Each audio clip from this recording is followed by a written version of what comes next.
le monde va faire un clap en même temps. Allez, Allez. 1, 2... Antoine et Emma Decaune, père et fille réunis à l'affiche d'un film d'animation familial et drôle. Les Croods 2 se passe dans un cadre préhistorique et fantaisiste. Habitué des plateaux de télévision, Antoine Decaune, acteur-réalisateur, mise une nouvelle fois sur sa voix. Lui qui a déjà doublé la souris Stuart Little ou encore le célèbre cow-boy Lucky Luke. À ses côtés, Emma, qui elle découvre l'exercice. Expérience amusante, de quoi déconnecter pendant une période un peu compliquée. Bravo ma fille. Ceinture. On cherche l'endroit idéal pour s'installer. Alors Antoine et Emma Decaune, vous êtes à l'affiche des Croods 2, une nouvelle ère. C'est pas tout à fait votre registre habituel. Comment on se prépare quand on doit incarner un personnage uniquement par la voix? En fait, on se prépare pas vraiment. On se prépare vrai vraiment, bah oui, parce que d'abord le film est déjà fait. Donc, question de savoir d'où il vient, pourquoi, etc. Donc, toutes les infos, on les a déjà. Et on intervient en dernière couche, si je puis dire, puisque le film original existe, la voix originale existe. Et donc, tous les personnages ont été caractérisés. Et nous, ce qu'on nous demande de faire, c'est de faire une version française avec, évidemment, il ne s'agit pas de reproduire ce qu'ont fait les Américains dans la VO, mais avec des nuances et de trouver à chaque personnage sa voix propre et des intentions qui vont être un petit peu différentes.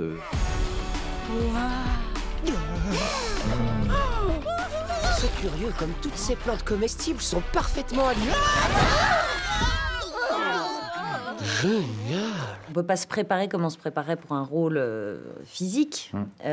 Mais en revanche, c'est vrai que la version originale, on l'écoute quand même, puisque c'est là-dessus qu'on se base, même si on n'est pas là pour reproduire, comme disait papa. Mais on est là pour justement adapter. Parce que par exemple, il y a des trucs, alors moi qui faisais une ado, dans la version originale, il y avait le côté « Oh my God, oh my God, oh my God !» un peu comme ça, hystérique, très à l'américaine. Très à l'américaine. Ouais. En France, même les ados les plus hystériques sont pas forcément... Enfin, il fallait trouver le ton juste et le truc qui corresponde plus aux Français, en fait, tout simplement. Salut. C'est une fille? Oui. Une autre fille? Une copine? J'ai jamais eu de copine. Moi non plus. Bon, on fait quoi? On commence par discuter. Pourquoi on prend cette voix? Pourquoi on hurle comme ça? Parlons un peu de cette famille Betterman. On pourrait dire qu'elle est sophistiquée, un petit peu déjantée. Parlez-moi un peu de ces personnages. En fait, c'est des hipsters, quoi. C'est les hipsters, ouais. Les hipsters du film. C'est les bobos, de l'époque. Le Phil Betterman, le père, pourquoi est-ce qu'ils m'ont choisi moi, ça? On peut effectivement se poser la question. Petit côté déjanté, peut-être, non? Ouais, c'est un personnage assez odieux, qui se prend très au sérieux, qui a l'impression d'avoir tout maîtrisé, quoi, dans la nature, d'être tellement mieux que le reste de l'humanité. Il se la pète un peu, c'est vrai. Il se la pète un peu, donc on a vraiment envie de le gifler la première fois, le Phil Betterman. Et puis bon, après, évidemment, l'histoire va le transformer, mais en même temps, c'est ce qui le rend marrant à jouer. Alors on m'a souligné, c'est par ma fille, qu'il y avait un petit air, une petite ressemblance physique entre les... J'ai pas osé personnellement. Vous venez de le faire, voilà. Donc j'imagine que c'est aussi pour ça qu'ils m'ont choisi, plus que pour le côté arrogant, bien sûr. Je croyais qu'il n'y avait plus d'hommes des cavernes. Pour nous, grand plaisir rencontrer vous. Merci. Oh, nous sommes les Betterman. Les Betterman. Autrement dit, les meilleurs. Oh, c'est là que j'habitais. C'est spacieux.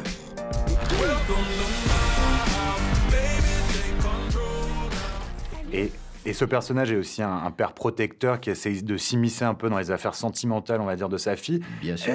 Des similitudes avec la vraie vie, avec le vrai Antoine. Il y en a un petit peu. Ah bon? Oui. Bon, plus maintenant, mais à l'époque. Plus maintenant. Comment ça se passait à l'époque, justement? Justement, quand j'étais adolescente, si j'avais le malheur de parler d'un petit ami, la première question que me posait papa, c'est « j'espère qu'il sait courir vite ». Donc ça vous place un peu le... Réaction C'est un naturelle. point menaçant, ça, quand même. Non, pas du tout, c'est une mise en garde. Une mise en garde, et à l'époque, je faisais pas mal de sport moi-même, donc c'était juste pour voir sur quel terrain on allait se rencontrer. Mon père sait même pas que je me suis fait ça. Wow, un petit orteil cacahuète. T'as pas le droit de sortir? Bah non. Alors cette ferme, c'est un peu ta caverne, quoi. T'es comme moi. I feel like taking chances. Tu Êtes-vous assez mûr? Oui. Tu veux sauter par-dessus? Oui. On sera rentré avant qu'il s'en aperçoive. Alors, si je me trompe pas, vous avez assez peu tourné ensemble. Justement, c'était l'occasion de retravailler ensemble, d'être dans les studios, de passer du temps en famille un petit peu. Alors, on n'a pas enregistré ensemble physiquement, déjà à cause du Covid, et puis parce que de toute façon, ça ne marche pas comme ça. Au moins, il y a la promo maintenant, vous pouvez passer du temps Voilà. ensemble. Non, bien sûr. Mais c'est vrai que d'abord, faire un truc ensemble, c'est toujours plutôt sympathique. Et en l'occurrence, on aime bien les films d'animation tous les deux. On avait vu les Croods tous les deux. J'ai un petit frère aussi qui a 12 ans. Et c'est vrai que moi, j'ai pensé à Jules. Je me suis dit, c'est super pour mon petit frère de pouvoir aussi voir son père et sa sœur dans un dessin animé ensemble. Voilà, pour toutes ces raisons, évidemment, c'était très agréable. C'est très rigolo comme proposition d'avoir à jouer le père et la fille dans un dessin animé de qualité. De qualité. De qualité. Et c'est DreamWorks derrière ce film, référence dans le monde de l'animation. Ouais. Alors, il y a toutes les dernières technologies, il y a les images de synthèse, un peu comme dans le reste du cinéma, dans l'industrie du cinéma en général. Est-ce que vous n'êtes pas un peu nostalgique, vous, du cinéma d'antan, un peu artisanal, ou est-ce que là, ça s'y prête parfaitement avec ces dessins animés pour enfants, ou films d'animation pour enfants? Moi, je suis pas nostalgique du tout par nature, parce que si j'ai envie de voir ce cinéma-là, il existe toujours. On en a la trace. Donc, j'ai pas. Je serais désolé, au contraire, que le cinéma n'ait pas bougé, évolué, et que les techniques d'animation en soient restées à ce qu'on faisait dans les années 50, 60, 70. Donc, non, je trouve ça. Je suis, étant spectateur du film, je suis le premier étonné par ce qu'ils arrivent à faire, par le débordement créatif. L'imagination qu'il y a dans ces images. Il faut qu'on limite le temps de fenêtre de Tank. Non, Douglas, attends un peu, il y a les oiseaux. De mon temps, on les regardait pas, on les chassait. Je fais ce que je veux de ma vie. Et ce qui est rigolo aussi, c'est que justement, il y a certains endroits dans les Croods où on fait référence à des vieux dessins animés, où il y a des dessins qui ressemblent en fait limite au Tex Avery, enfin au tout premier cartoon. Et moi, j'ai doublé aussi un petit court-métrage qui viendra dans les bonus des Croods 2, donc qui concerne plutôt les filles, Hip et Aurore, le personnage que je joue. Et les dessins sont vraiment rétro. Et par exemple, il y a plein de Les Indestructibles, des trucs comme ça, c'est aussi des références aux films d'animation des années 50, enfin plutôt... Donc je pense qu'en même temps, plus ça se modernise, plus il y a aussi une nostalgie qui se fait à l'intérieur des films, où tout à coup, on se rappelle du dessin, des premiers, quoi. Avec quelques petites références. Ouais. Qu'est-ce que c'est que ça? Cercle d'attaque. C'est une belle journée pour mourir. Vous devinerez jamais ce que j'ai trouvé. Pardon, chérie. On t'a pris pour un prédateur affamé. Ne vous excusez jamais d'avoir formé le cercle d'attaque. Parlons un petit peu de cette période compliquée du Covid. Le film, la sortie a été retardée à cause de la pandémie de Covid-19. Ça a été dur pour tout le monde, le confinement, les masques, etc. Comment vous avez géré cette période, vous? Est-ce que vous êtes nourri de cinéma, de culture, de séries? Lesquelles? Alors moi, comme tout le monde, c'est-à-dire je suis passé par toutes les phases de sidération, abattement, envie de faire quelque chose, d'en faire quelque chose, et puis finalement aquabonisme. Ça a stimulé votre créativité? Oui, enfin dans un premier temps, parce qu'on se dit, enfin ça y est, on a le temps de faire ce qu'on n'avait pas eu le temps de faire jusqu'alors, d'écrire, de mettre sur le papier des choses. Et puis finalement, comme on est assez rapidement rejoint par l'inertie générale et par l'anxiété, on ne sait pas où ça va. On pensait que c'était une crise provisoire et puis elle s'éternise.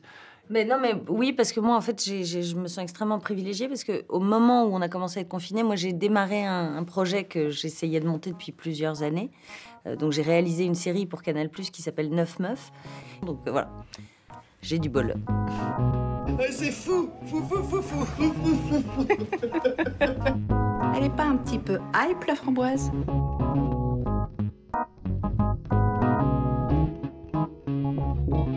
À la tienne.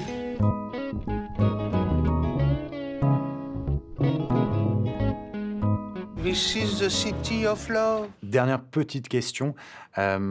L'industrie de la Il culture... n'y a pas de petites questions, il n'y a que des, Il y a que des grandes questions, surtout quand on parle de culture. Mais oui, bien sûr. Et l'industrie de la culture a beaucoup souffert du Covid. Est-ce que vous pensez que ça va changer les méthodes de consommation, les gens? Est-ce que les gens vont consommer la culture différemment. Qu'est-ce que c'est que le cinéma? C'est une salle, on est tous assis ensemble et on regarde en même temps la même chose. Ou une salle de concert. Ouais. C'est l'anti-tablette, c'est l'anti-mode de consommation perso chez soi avec les plateformes. On a besoin de ça, on a besoin du spectacle, on a besoin que ce soit le théâtre, la musique, alors, la musique n'en parlons même pas, mais le cinéma, d'être ensemble à regarder la même chose, à partager ses émotions. Donc je suis optimiste, moi, je pense qu'au contraire, il va y avoir un rush et que si le système résiste, il y aura une belle embellie derrière. Mais je suis d'une nature optimiste. Antoine et Emma de Caunes, merci beaucoup.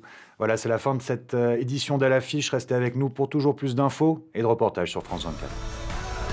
Oh mais ça alors, toi aussi tu portes un paresseux. Je me sépare jamais du mien. C'est trop pratique. Et trop stylé. Ouh là là.